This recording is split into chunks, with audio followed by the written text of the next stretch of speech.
Bienvenidos a todos nuevamente a este espacio de Crisol Answer.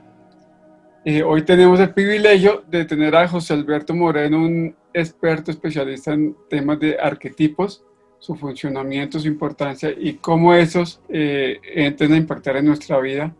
La mayoría yo sé que no nos damos cuenta ni conocemos sobre lo que son los arquetipos y la importancia. Y he invitado a José para que nos explique un poco todo esto, a qué va, cómo funciona y cómo podemos nosotros aprovechar este conocimiento para mejorar nuestra calidad de vida, incluso nuestra sanación en lo posible, comprendiendo un poquito de los arquetipos. Entonces, te doy la bienvenida, José, desde México. ¿Cómo estás? Muy bien, David, muchísimas gracias. Gracias por la invitación. Bueno, con mucho gusto. Bueno, pues empecemos por el principio. Explícanos un poco qué son los arquetipos, de dónde vienen estos arquetipos, a nivel histórico, cómo surge toda esta ideología, filosofía o pensamiento. Bueno, los arquetipos son, digamos, ideas perfectas del comportamiento de un personaje o del comportamiento de una persona, ¿no? Nacen con la religión, algunos de ellos, pero son expresados a través del teatro y de la literatura, ¿no? Por ejemplo, recordemos a los griegos principalmente, de ahí viene la palabra arquetipo, ¿no? Eran estos personajes que en el teatro griego iban a representar la parte perfecta de una tragedia o de una comedia, y la función, diríamos, social del teatro era, si era una tragedia, era acercar a los hombres a, para que supieran cuál era el destino que tenían los dioses preparados para los hombres, ¿no? Y por eso había una situación de choque entre la audiencia a través del llanto, ¿no? ¿Por qué? Porque se veían reflejados, por ejemplo, en un personaje, se me viene a la mente Edipo, ¿no? O sea, en la antigua Grecia, los asistentes a las tragedias se reflejaban en Edipo, reflejaban todos sus miedos en Edipo, ¿no? Principalmente en matar al padre, en casarse con su madre, en destruir un reino, y entonces eso les provocaba llanto y eso les provocaba una catarsis, ¿no? Entonces eso les hacía que sacaran todos sus sentimientos. Y después de la tragedia siempre seguía una comedia, ¿no? En donde también había una serie de personajes arquetípicos, pero que llevaban al espectador, digamos, después de llorar, a restaurarse a través de la risa, ¿no? Entonces existía un equilibrio del público y también de los arquetipos.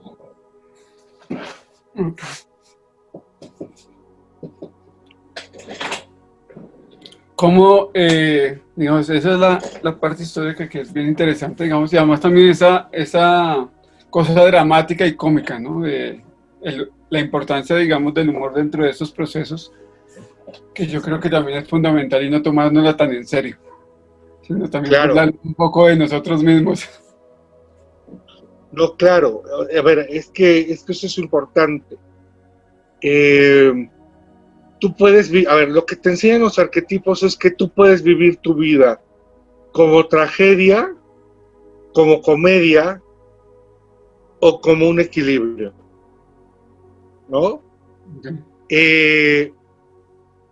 Muchos siglos después de los griegos y de la evolución del teatro, podríamos hablar de Shakespeare, podríamos hablar de muchos autores, digamos, sí en el siglo XIX, finales del XIX, principios del XX, Freud y especialmente Carl Gustav Jung van a retomar la idea del arquetipo para desarrollar una parte del psicoanálisis, ¿no?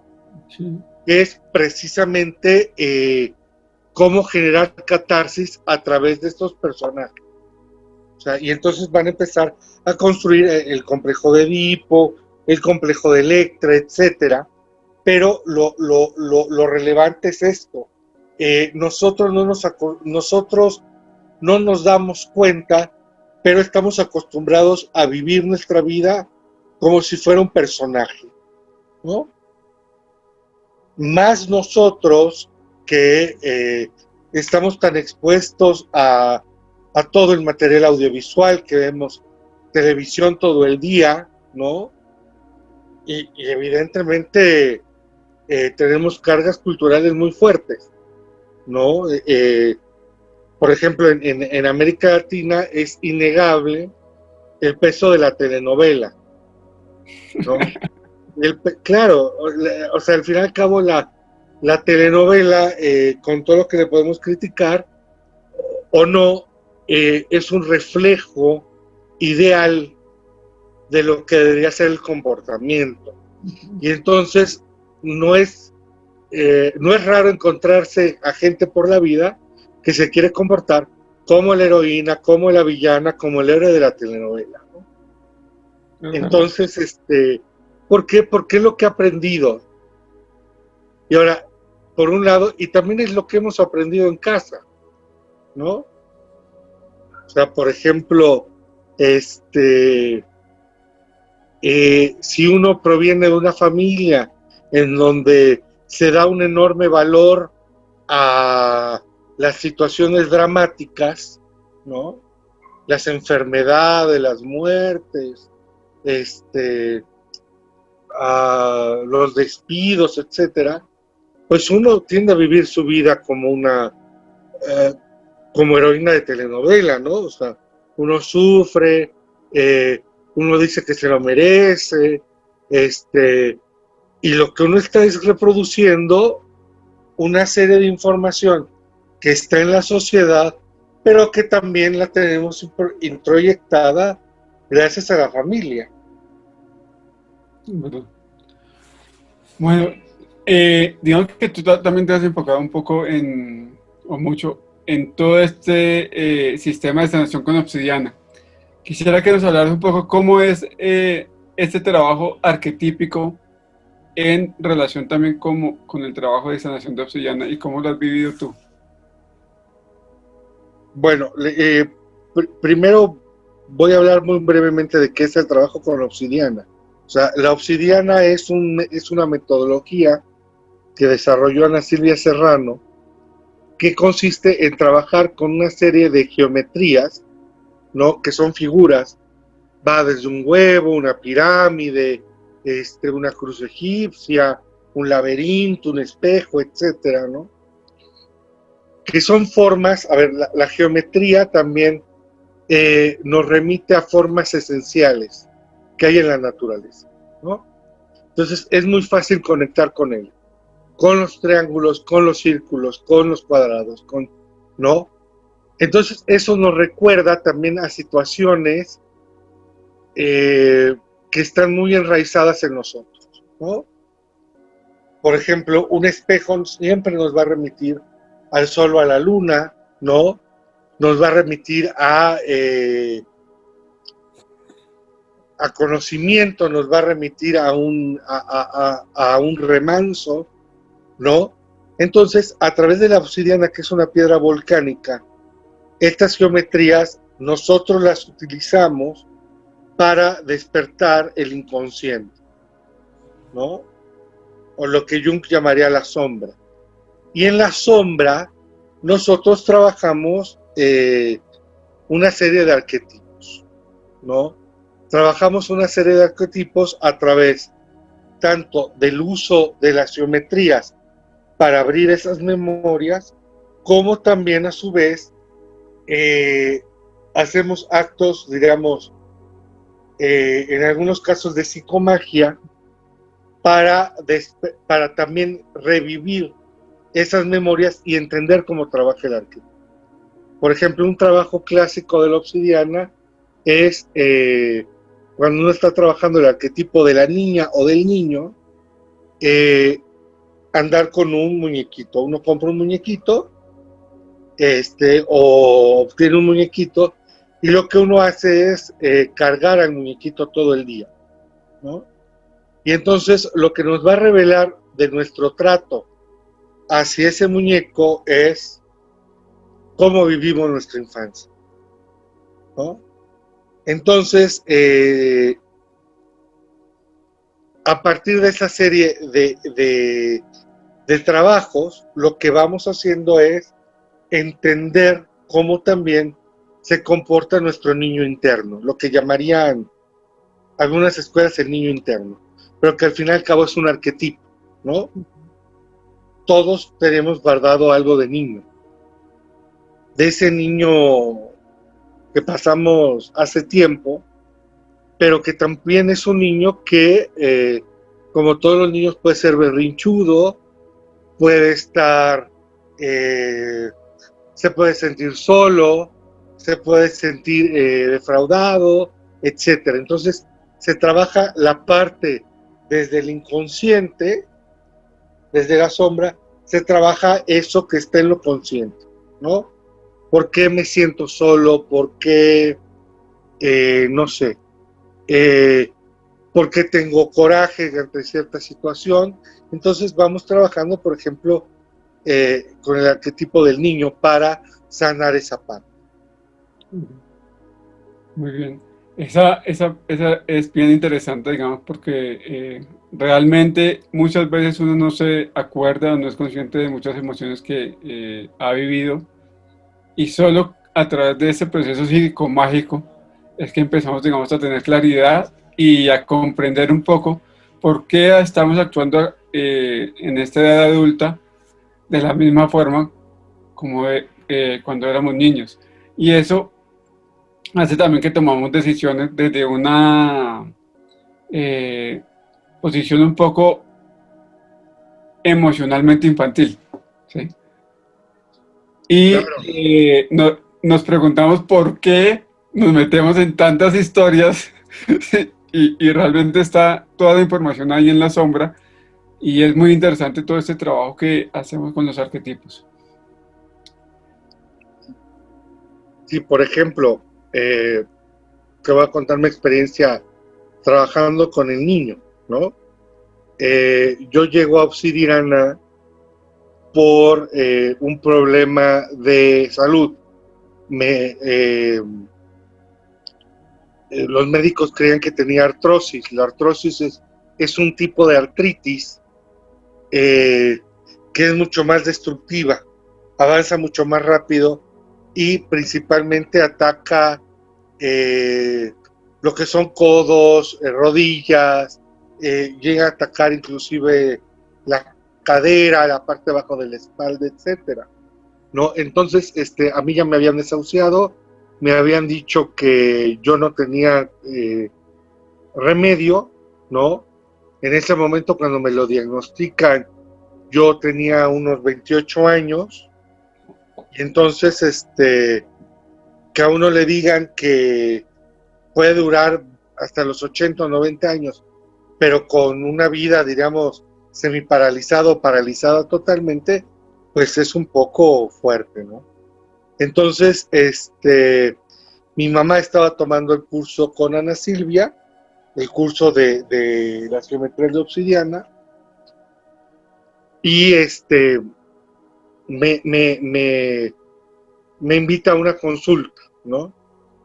Entonces, en la consulta, yo eh, me siento bien trabajando con las geometrías, y en un momento me ponen así a hacer el trabajo del niño.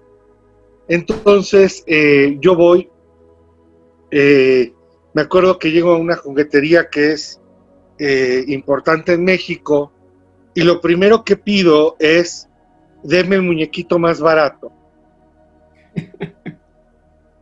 Porque yo no estaba, o sea, claro, después lo entendí. Yo inclusive le decía así, le digo, sí tengo que comprar un muñeco. Yo decía, no puedo comprar yo le decía, no sé, un robot, un muñeco de futbolista. O sea, para mí andar con un muñequito era como vergonzoso y penoso, ¿no? Sí, eso nos pasa. claro, entonces me dice, me dice, no, tiene que ser muñequito. Dije, bueno, no voy a gastar más de unos, no sé, $10 en un muñequito. Entonces, denme el más barato. Y el más barato era era un bebé que estaba en su pañal, era de plástico, rígido, como las rodillas, pero eso uno lo va descubriendo después, ¿no? O sea, entonces yo llego con mi muñequito, llego a terapia, me explica el ejercicio que es convivir con el muñequito, y saliendo de ahí yo decido y digo, ay no, yo no voy a estar cargando al niño. O sea, qué vergüenza tener que ir a la universidad, tener que ir al trabajo con el muñequito. O sea, todo el mundo me va a preguntar, aparte doy clases, o sea, ¿qué van a opinar mis alumnos de mí? No, dije, no, yo voy a usar el muñequito en casa. Entonces, lo que hacía era, me dormía con él, pero lo dejaba botado por ahí, ¿no? Eh, cuando un día, más o menos trabajaba con el muñequito, no, les voy a ser sincero, no le daba mayor importancia. Cuando un día me voy a dormir, agarro al muñequito y cuando me despierto, lo busco, ¿no? Estoy tendiendo la cama, lo busco para ponerlo, siempre lo ponía sobre una almohada y el muñequito no aparece. Entonces dije, muy fácil, se cayó, ¿no? Muevo la cama, no está debajo de la cama, no está debajo del buró, no está en la recámara, total. Lo busqué por toda la casa y no lo encontré. Entonces, ese día o al día siguiente me tocaba sesión y llego con Ana Silvia y le digo, oye Ana Silvia, fíjate que me pasó esto.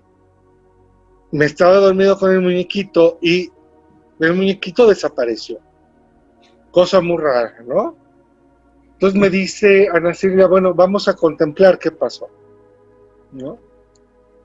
Y entonces en sesión, meditando, claro, el niño había desaparecido porque mi niño interno yo lo había reprimido y lo había yo desaparecido. ¿Por qué lo había desaparecido? Mis padres se divorcian cuando yo tengo unos 7, 8 años. Y entonces, mi abuela me dice, bueno, ahora tú tienes que ser el hombre de la casa. Y es tan fuerte mi impresión del proceso de que se va mi papá, qué está pasando en mi casa, etcétera, que yo asumo el rol de adulto.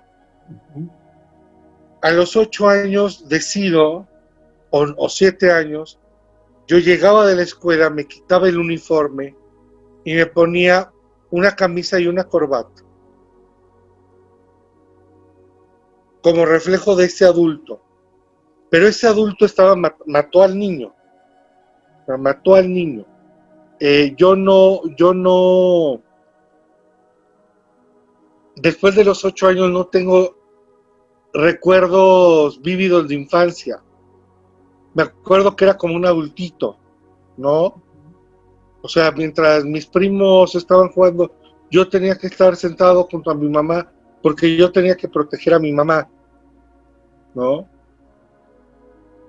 O yo me tenía que hacer cargo de mi hermano. Entonces, mi hermano es mucho más chico, es 5 años menor que yo. Entonces, por ejemplo, yo regué una neurosis porque no se perdiera, ¿no? Mi hermano era el típico niño que llegaba a un supermercado, un centro comercial y pegaba la carrera y se perdía, ¿no? Pero entonces a mí me causaba angustia, ¿no? Entonces todo este sentimiento de pérdida de el padre, de no entender cuál era la situación, de enfrentarse a una historia de uno siempre piensa también que es culpable, ¿no? Porque no me tomé la sopa ese día en que mis papás me avisaron que se iban a divorciar, seguramente es porque no me quiero tomar la sopa o porque me porté mal en la escuela. Entonces todo ese cúmulo de experiencias me hicieron reprimir al niño. Y el niño efectivamente estaba perdido, ¿no? Entonces, la manera de recuperar al niño era realizar cosas de niño. Entonces, Ana Silvia me dijo, bueno, ¿por qué no te pones a hacer cosas de niño? Y yo decía, ¿cómo qué? Me dijo, mira, cuando llueva, salte con el perro y juega con el lodo, ¿no? Entonces, por un lado, tu parte, digamos, social, tu parte del yo dice, no, ¿cómo? El profesor va a estar jugando con el lodo. Pero por otro lado, la parte inconsciente lo necesita. Entonces, si llovía o no importaba, yo mojaba parte del jardín, en ese momento yo tenía una perra husky y jugaba con la perra, ¿no? Me pasaba tardes jugando con la perra. Me pasaba, por ejemplo, compraba cosas que me gustaban de niño, ¿no? Ese dulce que tienes de niño que, que has dejado de comprar, jugar videojuegos, todo este tipo de cosas. Y entonces eso me fue ayudando para ir entendiendo esto que ahora que les compartí a ustedes y te lo comparto a ti. Yo tenía el niño reprimido. Yo había matado a ese niño. Y entonces una forma de restaurar ese niño fue jugando, ¿no? Y entonces, parte de recuperar al niño fue clave para mi recuperación, ¿no? De las rodillas. Fíjate cómo a través de tu historia vemos cómo esa carga emocional nos afecta en el día a día, incluso hasta llegar, digamos, a manifestar alguna enfermedad.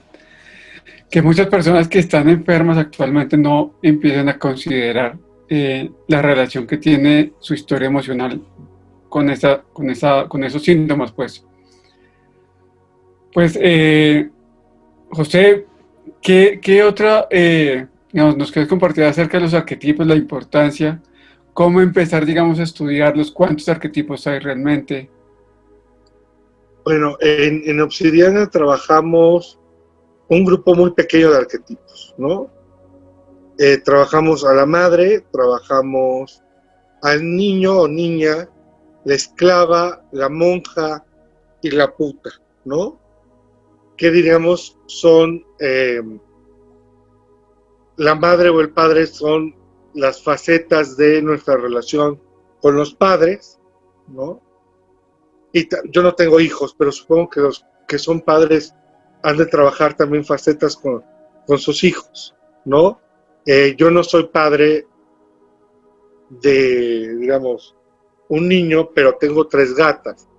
Y me he dado cuenta a través también de trabajar el arquetipo de,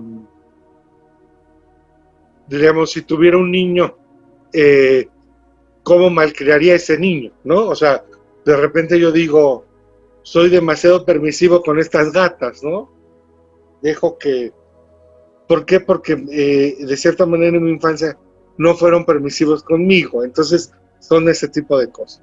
El niño que ya lo mencioné, la esclava o el esclavo, que son todas estas situaciones que, como lo indica, hemos decidido perder nuestra libertad y entregar todo nuestro poder, toda nuestra condición y posibilidad de decisión a alguien más, ¿no?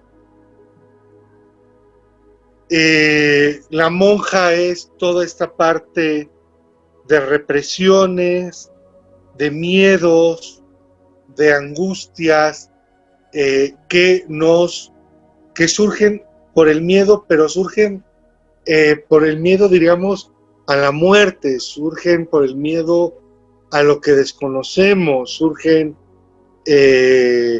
por el miedo a la sexualidad también, ¿no? Entonces, esa es la parte de la monja. Y por último, la parte de la puta o del padrote es toda esta parte de la sexualidad, ¿no? Somos sociedades, las latinoamericanas, que tenemos una idea como media contradictoria de la sexualidad, ¿no? Vivimos, digamos, de manera muy sensual, o mucho más sensual que otras culturas, por ejemplo, comparándolo con los europeos, ¿no? Nuestros movimientos, nuestros colores, nuestra ropa, la forma de movernos, de expresarnos, es mucho más sensual. Pero en la parte sexual somos mucho más reprimidos, ¿no? Ahí está operando la monja. Entonces lo que hace la puta es abrir ese camino de represiones, ¿no? Para tener una sanación plena. Entonces, a través de estos 5 arquetipos, lo que uno trabaja es una sanación multidimensional, ¿no? Porque también nosotros somos multidimensionales. Los problemas de la psique no son causados nada más por una condición, sino por múltiples condiciones, y por eso es importante trabajar todas estas facetas. Interesante. Bueno, José, hay un taller que vas a dictar dentro de poco sobre la sexualidad, ¿no es cierto? Sí, es un taller que, si mal no recuerdo, es el 10 de octubre, déjenme checar, y es un taller que vamos a trabajar no solo yo, sino también otros 3 especialistas, la maestra Ana Silvia Serrano, el doctor Saulo Iscar y un artista plástico que proviene de Guadalajara, que es una ciudad que está en el occidente del país. Ahorita les doy el nombre del artista, es que se me confundió con otro escultor. Él es un escultor muy reconocido en México. Entonces lo que vamos a trabajar es, a partir de la sexualidad, cómo integrar estos nuevos caminos de la sexualidad, cómo tener una sexualidad más plena. ¿Por qué? Porque una parte de la sanación, efectivamente, ahorita les confirmo, sí, es el 10 de octubre, y las personas que vamos a participar es Ana Silvia Serrano, es el doctor Saulo Iscar y Álvaro Cuevas, ¿no? Y yo, José Alberto Moreno. El taller se llama precisamente La sexualidad, nuevos caminos. Es un seminario a través de la web. Pueden participar desde cualquier parte del mundo. Y lo que buscamos es entender a la sexualidad como un mecanismo de sanación, tanto de la mente como del cuerpo, ¿no? Queremos que este seminario abra pauta para que como terapia tengamos otra visión de la sexualidad, y que integremos a la sexualidad a los caminos terapéuticos, ¿no? Desde una manera evidentemente responsable, consciente, entre adultos. Es un seminario, eso sí, para adultos mayores de 18 años, en donde vamos a explorar desde por qué tenemos este miedo a la sexualidad. Ese tema lo voy a dar yo. Y vamos a hablar de los caminos para abrir la sexualidad. De ahí hasta utilizar la sexualidad como parte del proceso creativo y de sanación, ¿no? Total de la psique. Bueno, pues muy interesante. Yo invito a todas las personas que puedan asistir a este evento el 10 de octubre. Si quieres, déjanos cómo las personas pueden llegar a inscribirse, pueden hacer el pago. Claro. Se pueden inscribir, por favor. Tenemos un correo electrónico que es ventasmx@obsidianamx.com, ¿no? Si quieren, repito, ventasmx@obsidianamx.com, y el valor son 1,250 pesos mexicanos, que vienen siendo alrededor de $50, ¿no? Si están interesados, perdón, es que no me sé la conversión en pesos colombianos, como son muchos ceros, siempre me hago bola. Si ustedes están interesados, pueden escribir esa dirección y les dan exactamente la cifra para depositar en dólares, o si quieren en pesos mexicanos, ¿no? Bueno, el horario, ¿sabes cómo es? ¿Es desde la mañana hasta todo el día? El horario va de las 8 de la mañana, hora de México, hasta las 2 de la tarde. Ah, súper. Listo. Son 4 conferencias, cada una alrededor de 1 hora y media, ¿no? Evidentemente hay periodos de descanso, ¿no? Y sesión de preguntas y respuestas y demás. Bueno, pues muchísimas gracias, José, por tu tiempo, por compartir esta información de arquetipos, por compartir tu experiencia, y esperemos que muchos se vayan a inscribir a este seminario. Creo que trabajar hoy o empezar a comprender la sexualidad, no desde lo que vivimos habitualmente, sino con una mayor conciencia y conocimiento y profundidad de qué podemos sacar, digamos, con nuestra sexualidad, es muy importante ahora. Entonces, gracias, digamos, que por estos espacios. Y pues te invito nuevamente, si hay algún tema que quieras compartir, pues bienvenido. No, muchísimas gracias, y muchísimas gracias por la invitación, y por supuesto que nos volveremos a ver. Pues gracias a todos que se activaron, conectaron, participaron.